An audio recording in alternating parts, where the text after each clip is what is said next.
ఓం నమ శివాయ. అందరికీ నమస్కారం అండి. ఈరోజు ఈ వీడియో ద్వారా కుంభరాశి వారి యొక్క జాతక ఫలితాల గురించి తెలుసుకుందాం. వీరి యొక్క జీవితానికి సంబంధించినటువంటి ప్రధానమైనటువంటి అంశాలు ఏమిటి, అదేవిధంగా 2026వ సంవత్సరం జనవరి నెల 3వ తేదీ శనివారం యొక్క జాతక ఫలితాలు ఈ యొక్క రాశి వారికి ఏ విధంగా ఉండబోతున్నాయి, రేపటి రోజున మీ యొక్క దిన ఫలితాల ప్రకారం ఉదయం 10 గంటల లోపు 3 పెద్ద శుభవార్తలు అయితే మీరు వినబోతున్నారండి. ఇంకా అంతేకాకుండా రేపటితో వీరితో మీ బంధము అయితే ముగిసినట్లే. మరి ఇంతకీ ఆ వ్యక్తి ఎవరు, మీకు కలగబోయేటువంటి ఆ యొక్క 3 శుభవార్తలు ఏమిటి అన్న దాని గురించి అయితే మనం వివరంగా తెలుసుకుందామండి. అలాగే దీనివల్ల ఎటువంటి పరిణామాలు అనేవి మీ యొక్క జీవితంలో చోటు చేసుకోబోతున్నాయి, ఆ యొక్క బంధము అనేది అసలు ఎందుకు మీ నుండి దూరం కాబోతుంది. ప్రతి ఒక్కరి జీవితంలో సమస్యలు అనేవి సర్వసాధారణం కదండి. సమస్యలతో బాధపడుతూ ఎక్కడెక్కడో జ్యోతిష్యం చెప్పించుకొని నిరాశ చెందినటువంటి వ్యక్తులు అయితే చాలామంది ఉండుంటారు కదండి. అటువంటి వారి అందరికీ కూడా శ్రీ దుర్గామాత వారి దివ్య ఆశీస్సులతో జ్యోతిష్యం చెప్పబడినండి. గురువుగారు బాలాజీరాజు గారు, మనం ఎక్కడ ఉన్నా ఎటువంటి దూర ప్రాంతాల్లో ఉన్నా మన గురువుగారిని అయితే ఒక చిన్న ఫోన్ కాల్ ద్వారానే మనం కాంటాక్ట్ అవ్వచ్చండి. మనకున్నటువంటి సమస్యల నుండి అయితే చక్కగా ఒక మంచి పరిష్కార మార్గాన్ని గురువుగారు అయితే తెలియపరుస్తారు. గురుగారి కాంటాక్ట్ నెంబర్ వచ్చేసి 9515871931. మీకు అది ఏ విధమైనటువంటి సమస్య అయినా కావచ్చు, కుటుంబ సమస్యలు, వ్యాపారం, కోర్టు, విదేశీ ప్రయాణం, రాజకీయం, ఆరోగ్యం, సంతానం, ప్రేమ, పెళ్లి, భార్యాభర్తల మధ్య గొడవలు, అస్తాకోడల మధ్య గొడవలు, ఎటువంటి సమస్యలకైనా మన గురుగారి దగ్గర అయితే మంచి పరిష్కార మార్గం అయితే లభిస్తుందండి. మేము కూడా గురుగారి దగ్గర నుండి అయితే లబ్ధి పొందామండి. మీరు కూడా చక్కగా ఒక్కసారిగా అయితే గట్టిగా ప్రయత్నించి చూడండి. చక్కగా మీకున్నటువంటి సమస్యల చిక్కుల వారి నుండి అయితే బయటపడగలుగుతారు. గురుగారి దగ్గర వితిన్ 24 అవర్స్లోనే ఒక మంచి పరిష్కార మార్గం అయితే మనకు తెలియపరుస్తారండి. గురువుగారు చెప్పినట్లుగా జరుగుతుంది. ముఖ్యంగా వివరాలకు వస్తే కనుక కుంభరాశి అనేది రాశి చక్రంలోని 11వ రాశి. ధనిష్ట నక్షత్రం 3-4 పాదాలు, శతభిష నక్షత్రం 1-2-3-4 పాదాలు, పూర్వభద్ర నక్షత్రం 1-2 పాదాలు జన్మించినటువంటి వారు ఈ యొక్క కుంభరాశి పరిధిలోకి వస్తారు.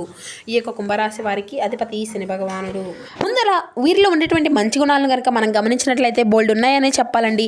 ఈ యొక్క రాశి వారికి తెలివితేటలు, ధైర్యం అధికంగా ఉంటుంది. ఏ పని చేసినా చాలా తెలివిగా చేస్తారు. తొందరపడి ఏ నిర్ణయం కూడా తీసుకోరు. బాగా ఆలోచించిన తర్వాత ఏ నిర్ణయాన్ని అయినా వీరు ఎంచుకుంటారు.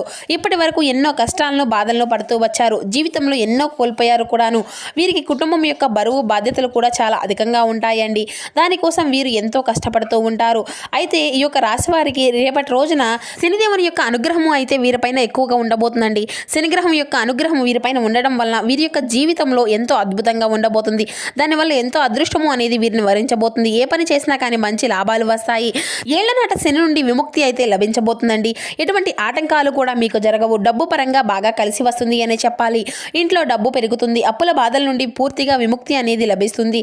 మీకు పట్టినటువంటి దరిద్రము మొత్తము కూడా తొలగిపోతుంది. కుటుంబంలో ఉన్నటువంటి ఇబ్బందులు అన్నీ కూడా చక్కగా తొలగిపోతాయి. కష్టాల నుండి పూర్తిగా విముక్తి అనేది లభిస్తుంది. మీరు మంచి సువార్తలు కూడా రేపటి రోజున అయితే వినబోతున్నారండి.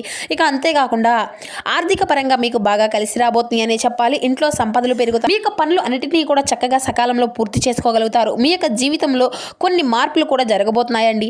అయితే వీరు అయితే చాలా నమ్మకస్తులు అనే చెప్పాలి. ఎవరికైనా కానీ మాట ఇస్తే దాన్ని నిలబెట్టుకోగలుగుతారు. వీరు చాలా అందంగా ఉంటారు. అందమైనటువంటి మనసును కలిగి ఉంటారు. అందరితో కూడా చక్కగా కలిసిమెలిసి ఉండాలి అని ఎప్పుడూ కూడా అనుకుంటూ ఉంటారు. అందరితో ప్రేమగా మాట్లాడుతారు. అబద్ధాలను అసలు మాట్లాడరు. ఏది ఏమైనా సరే ఉన్నది ఉన్నట్లుగా మాట్లాడుతారు.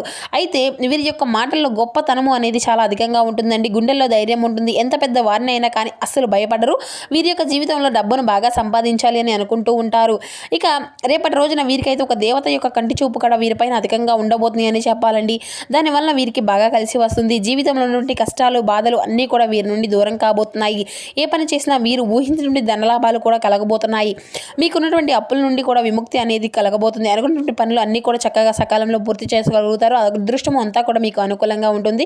ఇక అంతేకాకుండా మీ యొక్క ఆదాయము అంతా కూడా పెరుగుతుంది. మరి ఇంతకీ ఆ యొక్క దేవత ఎవరో తెలిసి మీరైతే ఆశ్చర్యపోతారండి. అయితే రేపటి రోజున వీరి యొక్క కష్టానికి తగినటువంటి ప్రతిఫలం కూడా వీరికి లభించబోతుంది. అదృష్టము అంతా కూడా వీరిని వరిస్తుంది. రేపటి రోజున వీరికి కాలము అంతా కూడా కలిసి రాబోతుంది. చేసే ప్రతి పనిలో చక్కగా విజయాన్ని సాధించుకోగలుగుతారు. జీవితంలో ఉన్నటువంటి సమస్యలు అన్నీ కూడా తొలగిపోతాయి. అయితే వీరికి మనశ్శాంతి అనేది లభిస్తుంది. అనుకున్నట్లుగా మీ యొక్క జీవితము అనేది ఉండబోతుంది. విద్యార్థులకు మంచి విద్య అనేది లభిస్తుందండి. అంతేకాకుండా వ్యాపారస్తులు మంచి లాభాలు గడించుకోగలుగుతారు. ఎటువంటి ఇబ్బందులు కూడా ఉండవు. ఇక ఉద్యోగస్తులకు అయితే మంచి జీవితము అనేది ఉంటుంది. జీతాలు పెరుగుతాయి. ఎవరైతే నూతనంగా ఉద్యోగం కోసం ఎదురు చూస్తూ ఉన్నారో వారికి అతి త్వరలోనే ఉద్యోగము అనేది, దీనికి సంబంధించినటువంటి శుభవార్తలు కూడా రేపటి రోజున అయితే మీకు లభించబోతున్నాయి. ఇక ఈ యొక్క రాశి వారికి ఎంత కోపం అనేది ఉంటుందో అంతకన్నా ప్రేమ అనేది ఉంటుంది. ఎవరు ఏదైనా అంటే అప్పుడే కోప్పడతారు. తర్వాత ఎంతో బాధపడతారు కొన్నాను. ఇక అప్పుడే తిడతారు. ఆ తర్వాత వీరికి జాలి గుణం అనేది కూడా చాలా అధికంగా ఉంటుందండి. ప్రతి ఒక్కరికి కూడా సహాయాన్ని అందిస్తూ ఉంటారు. నానుకున్నటువంటి వారి కోసం ఏదైనా చేస్తారు. వారికి ఏ సమస్య వచ్చినా కానీ వీరు ఎప్పుడూ కూడా తోడుగా ఉంటారు అని చెప్పాలి.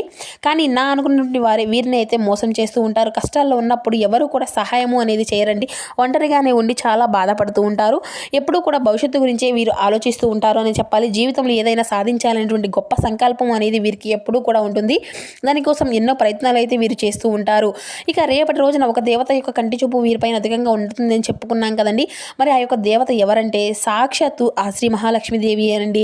అమ్మవారి యొక్క అనుగ్రహము అనేది రేపటి రోజున వీరిపైన అధికంగా ఉంటుంది. చాలాసార్లు మీకు ఇంటి గుమ్మం వరకు వచ్చి వెళ్ళిపోయినటువంటి రోజులు కూడా ఉన్నాయి. కాబట్టి రేపటి రోజున పసుపు నీళ్ళతో ఇల్లంతా కూడా చక్కగా తుడుచుకొని పసుపు నీళ్ళు చల్లుకొని లక్ష్మీదేవికి పూజ అనేది చేసుకోనండి. లక్ష్మీదేవికి గన్నేరు పూలు, తామర పూలు, మల్లె పూలు, చామంతి పూలు, బంతి పూలు ఇటువంటివంటే చాలా ఇష్టమండి. కాబట్టి ఇందులో ఏ ఒక్క పూలైనా సరే అమ్మవారికి అయితే చక్కగా దానివల్ల అమ్మవారి యొక్క అనుగ్రహము అనేది పూర్తిగా మీకు లభిస్తుందండి. ఇంకా మీ యొక్క జీవితంలో తిరుగు అనేది ఉండదు. ఇక అఖండ అదృష్టము అనేది కూడా మీకు వస్తుంది. ఇక పట్టిందల్లా బంగారమే అవుతుంది. మీకు కోరికలన్నీ కూడా చక్కగా నెరవేరుతాయని చెప్పాలి. ఇంట్లో ఐశ్వర్యము అనేది పెరుగుతుంది. అపారమైనటువంటి ధనలాభం కలుగుతుంది. ఇంట్లో డబ్బుకు ఎటువంటి లోటు అనేది ఉండదు. జీవితంలో ఎన్నో అద్భుతాలు కూడా మీకు జరగబోతున్నాయండి. మంచి శుభవార్తలు కూడా రేపటి రోజున అయితే మీరు వినబోతున్నారు. ఆరోగ్య సమస్యలు అన్నీ కూడా తొలగిపోతాయండి. ఇంట్లో ప్రశాంతకరమైనటువంటి వాతావరణం లభిస్తుంది. అందరూ కూడా సంతోషంగా ఉంటారు. కాబట్టి రేపటి రోజున ఇంత మంచి అవకాశాన్ని అయితే అసలు మీరు వదులుకోకండి. ఇక తప్పకుండా లక్ష్మీదేవికి పూజ అనేది చేసుకోండి. ఇక మీరు అయితే రేపటి రోజున కొన్ని అక్షంతలను అయితే కలుపుకొని పూజ గదిలో పెట్టుకోండి, బీరువాలో పెట్టుకోండి. మీ ఇంట్లో ఉన్నటువంటి దరిద్రము మొత్తము కూడా తొలగిపోతుంది. ఇక మీరు ఎప్పుడూ కూడా చూడనటువంటి డబ్బును అయితే రేపటి రోజున చూడబోతున్నారండి. ఇంట్లో ఐశ్వర్యము అనేది పెరుగుతుంది. 4 దిక్కుల నుండి డబ్బు అనేది వస్తుంది. ఇక కాబట్టి రేపటి రోజున ఇంత పెద్ద అవకాశాన్ని అయితే అసలు మీరు అయితే వదులుకోకండి. ఇక రేపటి రోజున మీరు తర్వాత అంటే అయిపోయిన తర్వాత ఆ యొక్క అక్షంతలు అన్నిటినీ కూడా పూల మొక్కల్లో చల్లేసేయండి. అంతేకాకుండా వీరికి అయితే ఒక మంచి అవకాశం కూడా అధికంగా ఉందండి. దానికి అంటే ప్రతిదాన్ని ఆవేశపూరితంగా అయితే చేసుకోకండి. దానివల్ల కొన్ని నష్టాలు కూడా జరిగేటువంటి అవకాశాలు అయితే ఉన్నాయి. అంటే ఆవేశపూరితంగా ఉన్న నిర్ణయాలను అయితే అసలు తీసుకోకండి. ఇక కాబట్టి రేపటి రోజున మీ యొక్క ఆవేశాన్ని కొంచెం తగ్గించుకోనండి. దానివల్ల ఎటువంటి సమస్యలు కూడా మీకు రావు. ఇక అంటే వారు రేపటి రోజున బయట వెళ్ళే ముందు అయితే 2 లవంగాలను అయితే జేబులో పెట్టుకొని మీరు బయటకు వెళ్ళడం అయితే శుభప్రదం అండి. దానివల్ల వెళ్ళే పనిలో చక్కగా విజయాన్ని అయితే సాధించుకోగలుగుతారు. ఎటువంటి చెడు ప్రయోగాలు అనేవి మీ పైన పడకుండా ఉంటాయండి. అంటే చెడు దృష్టి అనేది ఉంటుంది కదా, అటువంటివి ఏవి కూడా మీ పైన ముట్టకుండా ఉంటాయి. ఇక రేపటి రోజున మంచి సంతానం అంటే ఎవరైతే నూతనంగా సంతానం కోసం ఎదురు చూస్తూ ఉన్నారో అంటే దీని గురించి ఒక శుభకరమైనటువంటి వార్తను కూడా మీరు వినేటువంటి అవకాశం అయితే కనిపిస్తుందండి. ఇక పెళ్లి కోసం ఎదురు చూసేటువంటి వారికి కూడా అతి త్వరలోనే పెళ్లికి సంబంధించినటువంటి శుభవార్త కూడా మీరు వినబోతున్నారు.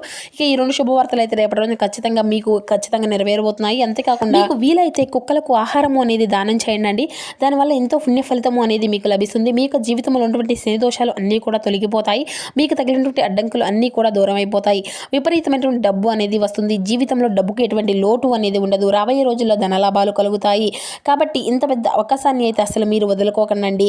ఇక మీరు ఏదైనా ఒక కొత్త పనులు అంటే బయట వారితో కొంచెం జాగ్రత్తగా ఉండండి.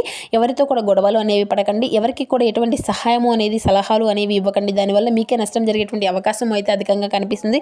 అలాగే మీ యొక్క సంపద విషయాలు అయితే ఎవరికి కూడా చెప్పకండి. దానివల్ల మీ పైన కుళ్ళు అనేది అధికంగా పెరుగుతుంది. మీరు మంచిగా బ్రతికితే కొందరు అస్సలు ఓర్వలేరండి. కాబట్టి జాగ్రత్తగా ఉండండి. ముఖ్యంగా రేపటి రోజున 2 వ్యక్తులతో అయితే జాగ్రత్తగా ఉండాలండి. P and M అనేటువంటి అక్షరాలు పేరున్నటువంటి వారితో కొంచెం జాగ్రత్తగా ఉండండి. వారి వల్ల మీ యొక్క జీవితంలో కొన్ని సమస్యలు వచ్చేటువంటి అవకాశం అయితే అధికంగా కనిపిస్తుంది. మీకు వచ్చేటువంటి అదృష్టం అనేది రాకుండా పోతుంది. కాబట్టి ఈ విధంగా వీరితో అయితే జాగ్రత్తగా ఉండండి. ఇక మీరు ఏదైనా కొత్త పనులు మొదలు పెట్టుకోవాలనుకుంటే బుధవారం లేదంటే శుక్రవారం మొదలు పెట్టుకోండి. దానివల్ల మంచి లాభాలు వస్తాయి. ఎటువంటి ఆటంకాలు కూడా మీకు జరగవు. ఇక మీరు నలుపు రంగు బట్టలని అయితే రేపటి రోజున అసలు వేసుకోకండి. ఒకవేళ వేసుకోవాలి అనుకుంటే వేరే రోజుల్లో వేసుకోండి. దానివల్ల ఎటువంటి సమస్యలు అనేవి మీకు ఎదురవ్వవు. రేపటి రోజున మీకు కలిసి వచ్చేటువంటి రంగులు వచ్చేసి ఆకుపచ్చ, ఎరుపు, పసుపు, నీలం, తెలుపు, గులాబీ. ఇవి మీకు కలిసి వచ్చేటువంటి రంగులండి. ఇక మీకు కలిసి వచ్చేటువంటి సంఖ్యల విషయానికి వస్తే 1, 3, 5. వృత్తి, ఉద్యోగ, వ్యాపార రంగాల్లో మిశ్రమైనటువంటి వాతావరణమే ఉంటుందండి. మనోధైర్యాన్ని తగ్గించేటువంటి సంఘటనలకు దూరంగా ఉండాలి. కుటుంబ సభ్యుల సంపూర్ణ సహకారం లభిస్తుంది. శని ధ్యానం మీకు ఎంతో శుభప్రదం. ప్రారంభించినటువంటి పనులు అన్నిటినీ కూడా పూర్తి చేసుకోవడానికి చిత్తశుద్ధి అనేది అవసరం అండి. అనవసర విషయాలతో కాలాన్ని అంతా కూడా వృధా చేయవద్దు. సహోపేతమైనటువంటి నిర్ణయం నిర్ణయాలను విజయాన్ని అయితే ఇస్తాయండి. ప్రయత్నాల్లో స్థిరత్వం అనేది చాలా అవసరం. ఆత్మవిశ్వాసం అనేది పెరుగుతుంది. శివారాధన మీకు ఎంతో శుభకరమైనటువంటి ఫలితాలనే తీసుకువస్తుంది. ప్రారంభించబోయేటువంటి పనులు మంచి ఫలితాలను అయితే మీ రంగాల్లో అనుకూలమైనటువంటి వాతావరణం ఉంటుంది. ఆర్థికంగా సంతృప్తి కలుగుతుంది. ఇష్టమైనటువంటి వారితో గడిపేటువంటి సమయాన్ని ఆనందంగా కలుగుతుంది. మనసుకు హాయిగా ఉంటుంది. శ్రీ ఆంజనేయ స్వామి వారి యొక్క ఆరాధన మీకు ఎంతో శుభకరమైనటువంటి ఫలితాలనే తీసుకువస్తుంది. ఇక అలాగే మీ యొక్క బుద్ధిబలంతో విజయాన్ని సాధించుకోగలుగుతారు. ప్రారంభించిన కార్యక్రమాల ఆటంకాలు ఎదురైనప్పటికీ వాటినన్నింటినీ కూడా అధిగమించుకుంటారు. కుటుంబ సభ్యుల యొక్క సహకారం ఉంటుంది. దైవబలం మీకు రక్షణగా ఉంటుంది. మనోధైర్యము అనేది పెరుగుతుంది. ఇక మీ యొక్క జీవితంలో అంటే మిశ్రమ వాతావరణం ఉన్నప్పటికీ కూడా కొన్ని సందర్భాల్లో ఒత్తిడి వల్ల అధికారులతో అసౌకర్యము అనేది కలగవచ్చును. చేపట్టిన పనుల్లో ఆటంకాలు ఎదురైనప్పటికీ కూడాను అన్నింటినీ కూడా చక్కగా అధిగమించుకోగలుగుతారు. కుటుంబంలో చిన్నపాటి అపార్థాలు రావచ్చు. సహాయము అంటే సహనం అనేది చాలా అవసరం అండి. హనుమాన్ చాలీసా చదవడం ఎంతో శుభకరమైనటువంటి ఫలితాలను ఇస్తుంది. ఇక మీ యొక్క జీవితంలో అంటే ఆటంకాలు తొలగిపోవడానికి మీరు మీ యొక్క శ్రమకు ఫలితాన్ని అయితే ఖచ్చితంగా చూసుకోగలుగుతారు. ఒక శుభవార్త ఆనందాన్ని ఇస్తుంది. ఒత్తిడి అనేది పెరగడంతో ముందు చూపుతో వ్యవహరించవలసి ఉంటుంది. పరిస్థితులు అంతా కూడా మీకు అనుకూలంగా ఉంటాయి. శ్రీ లక్ష్మీదేవి యొక్క అష్టోత్తరాన్ని చదవడం కూడా మరింత శుభప్రదం.